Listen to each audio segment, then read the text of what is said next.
let's start configuring a general purpose timer. So in this example, I am going to select timer 3 for my F030R8. So I have just launched STM32. If you have trouble starting off with STM32, I have dropped a link below which will guide you how to use CubeMX. Okay,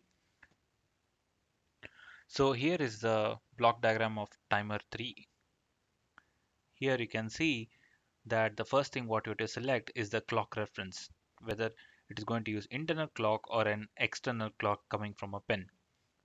And next thing what you have to select is the prescaler, then the auto reload register value, which is going to fed into the counter based on what configuration we are using this timer.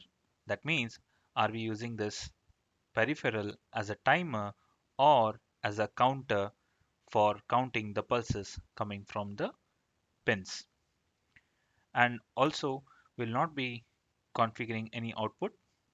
That means this is majorly used for PWM applications, so we are not going to configure any of these, neither any input channels. So in summary, we are going to select the clock source as internal clock. We are going to give a prescaler value and a auto reload value, and we are going to make this as a up counter. Okay. Now let's select the clock source as internal clock, and we are not going to change anything here with respect to clock configuration. Now coming to configuration, we'll set time 3, and let's give this value as 48,000, and it will be an up counter, and let's give a reload value of 999. Okay, and coming to NVIC, we'll enable global interrupt. Click OK.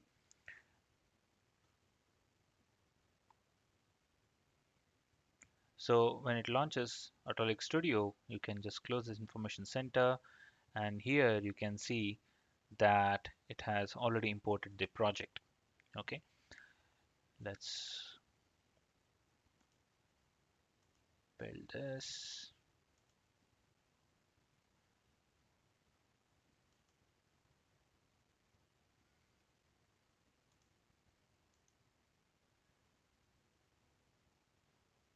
Okay, so we have a working configuration. How do we ensure that? Let's start the timer first. Okay, now if you go to MX Timer 3 implementation, and here let's open this API configuration, and if you just scroll down here, you will find HAL time base start underscore IT. Okay, so just select this and paste it here, and the argument to be given is this structure. Okay, so this structure contains all the information regarding timer configuration, the clock sources, etc.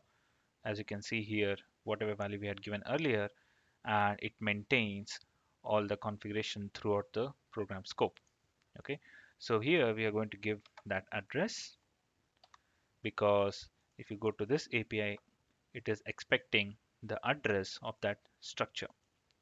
Okay, so now we are going to start this timer, and underscore IT means that it starts the time-based generation in interrupt mode. That means whenever the counter value crosses 999, it generates an interrupt. So there should be an interrupt routine, right? So that interrupt routine, if you go to this file, STM32 F0XX underscore IT, here you will find this IRQ handler. In this IRQ handler, you can see here there are two user sections, one before calling the internal timer handler function, and one after the timer handler function. So let us toggle the onboard LED.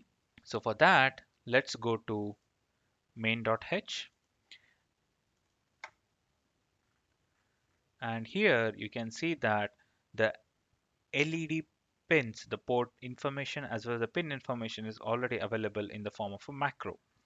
Now we have to call an API which will help us toggle the onboard LED.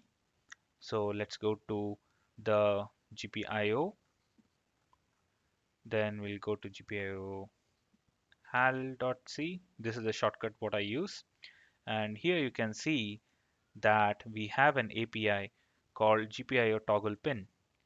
So let me just copy it, come back here, and the first argument what it expects is the port. And as I said, the port information is already here. So I'm going to give the port information, and next is the pin information which is present here. So I'm going to give this pin information and save the file. So let's give build. So you can see no errors, no warnings. Now let's start debug session.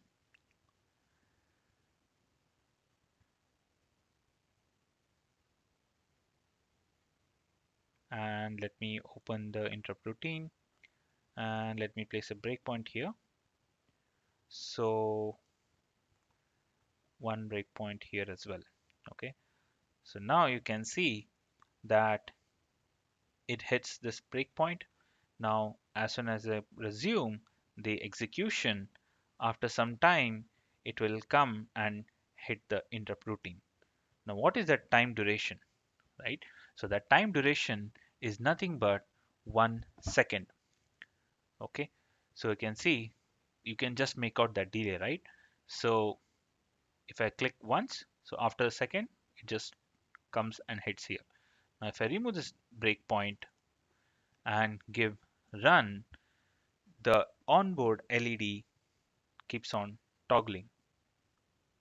Okay.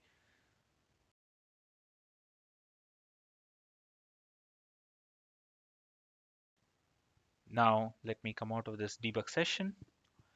Now we have a working configuration of timer. Now let's proceed with our RTOS study.